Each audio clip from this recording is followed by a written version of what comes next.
Hello there, I'm Chris Fern, and welcome to this webinar, How to Hear What's Not Being Said, 5 Steps to Conscious, Clear Communication. So have you ever been in a situation, maybe with a friend or a colleague, where you guys seem to be aligning perfectly on everything that you're saying, and then all of a sudden, you or he or she are out in left field somewhere, and one of you can't understand the other person, or you can't understand them, and neither of you know how you got there. Or maybe you're at work and you have a boss just telling you to just get things done. It doesn't matter what it takes, and then asking you why things didn't go right, and hearing what you're saying not as what you're intending to say. Or maybe it feels like you're trying to build a house, and instead of using a hammer, using a screwdriver, almost without even thinking twice. If you have that experience or that feeling in your communication, this webinar is for you. Again, my name is Chris Fern, and I'm going to be walking you through the 5 key steps to conscious and clear communication. And these are more like principles or guidelines. It's kind of like a checklist. And if you use this checklist, you'll ensure that all the aspects of a conversation are being covered, and then make sure that the person that you're communicating with or the system that you're communicating with is working in alignment with what it is that you're trying to do specifically. This is more of a checklist, a guidebook, a blueprint. So what are these 5 steps and how do they work? Well, the very first step is concept. The very first thing to look for is called concept. And concept is really the who of the situation. And if you assume that every system or everything that you interact with is can answer that question, who. So what is the identity of this thing that you're trying to create? What does it consist of? What are its parts? How can you describe it in a way that is so clear that you can begin to have an experience with this thing, whatever it is, whether it's some new idea that you've crafted up, or whether it's some conversation about an improvement in the workplace, or whether it's a new business that you're trying to start and you need to articulate the idea to somebody. You have to get crystal clear on that idea. If you haven't done that, all the rest of these parts are going to fail. So the first step is concept. Are you clear on the concept? A great example of this is if you're trying to build a house. You need to know that you're trying to build a house. It really can be that simple, because the next step gets into a bit more of the detail of the house. But what are you doing? What is the identity of what you're doing? A house? A car? An apartment? And you see, there is some gray in here for us to tease apart the details in order to describe this thing. But you'll see as we move through this checklist, if you don't get all of the details here, you're going to run into more and more probability for misunderstanding later. So again, the first step is concept. The second step is the process or the experience of this concept. This answers the question, what kind of thing? So I want to have a house. What kind of house?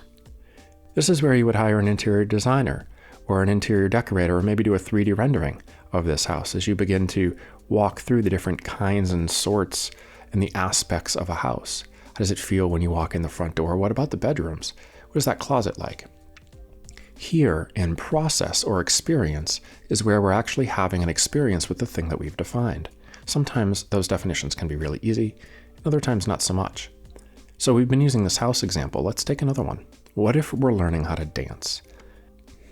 Now the concept is the fact that we want to dance. The process or the experience could be the type of dance. What kind of dance do we want to do? Tango, merengue, salsa? Are we doing a waltz? Are we doing some newer dance?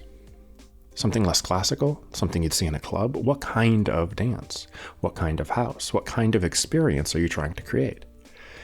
Now, if you're talking about an improvement in the workplace, or if you're talking about a new idea or a new business that you've determined that you want to start, now you have an idea of the business, but what is the experience that you're taking everybody involved through, from subcontractors to the CEO to new people who walk in the door? What is that experience?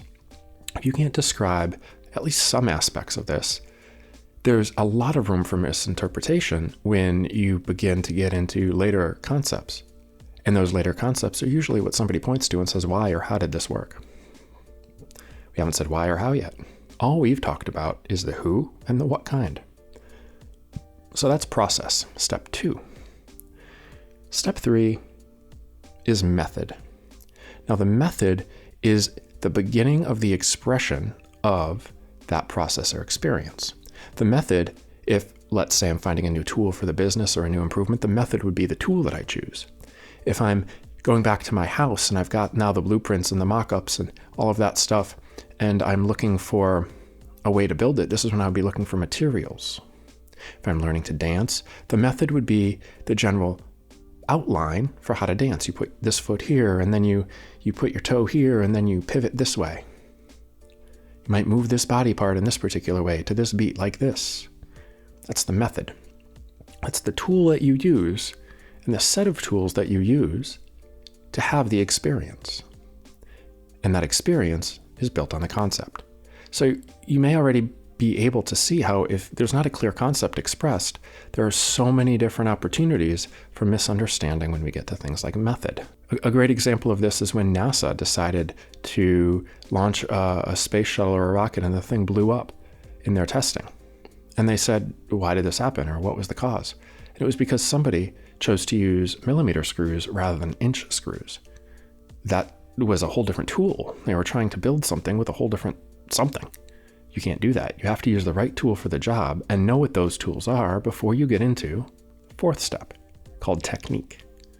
Now, technique is how you express that particular method. The method was to use screws. It wasn't to find what type of screws. That could have been part of the method, but it wasn't. So somebody chose to express the instruction to use screws as millimeters or inches. And if it was defined, they chose to overlook that definition. If you're talking about a dance here, the technique is whether you have chemistry with somebody or not, whether they can move with the way that you move. This is the feeling of the thing. This is the way of the thing.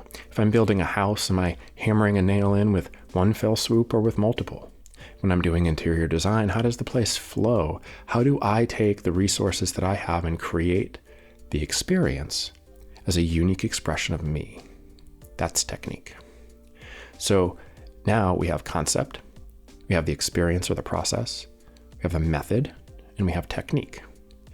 When you combine these things, you're able to completely communicate an idea. Most of the time, people will ask you, why are you doing something a certain way? Or wouldn't it be better to do it this other way? Or there will be criticism at the level of technique. Why? Because that's when expression happens. Oftentimes, micromanagement doesn't work because technique is what's being called into question without any awareness from that questioner of the concept, or maybe there's some awareness of concept. There may be some awareness of even the experience, but not a complete awareness or as comprehensive of an awareness as the person making the decision. And there's rarely a comprehension of the method or the tool and why that particular tool is being chosen. So why you swing the hammer that way? Well, then there's all the story, because that person's trying to express pieces of these steps. Now, we're calling them steps for a reason.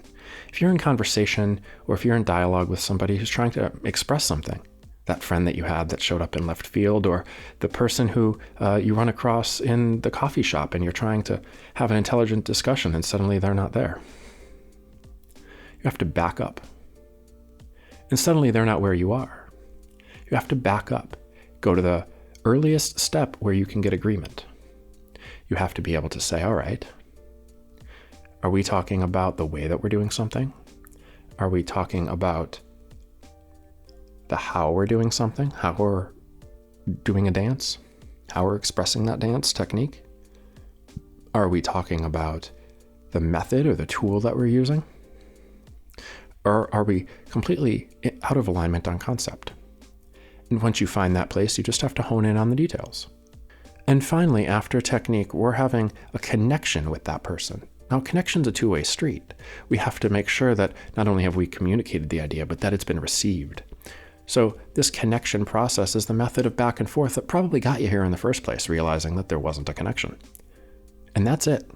That's the 5 steps to conscious, clear communication. So what did we learn today? We learned about these 5 steps, more as a checklist or a blueprint, to allow us to be able to quickly diagnose the problem in a conversation and get us back on track. We didn't teach you the exact way to move through that process. How do you traverse from one step to the next? How do you make sure that everything's taken care of and that you can build a comprehensive idea that anybody can plug into from there? We didn't teach you exactly what to say or exactly how to form the questions or even how to start if you're the first one trying to communicate a concept. But you can use these 5 techniques, these 5 steps, this blueprint, right now, today, in the conversations that you have.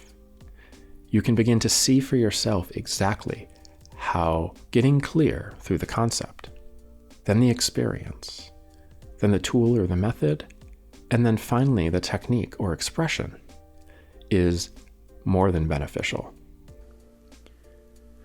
But that's not the extent of it, right?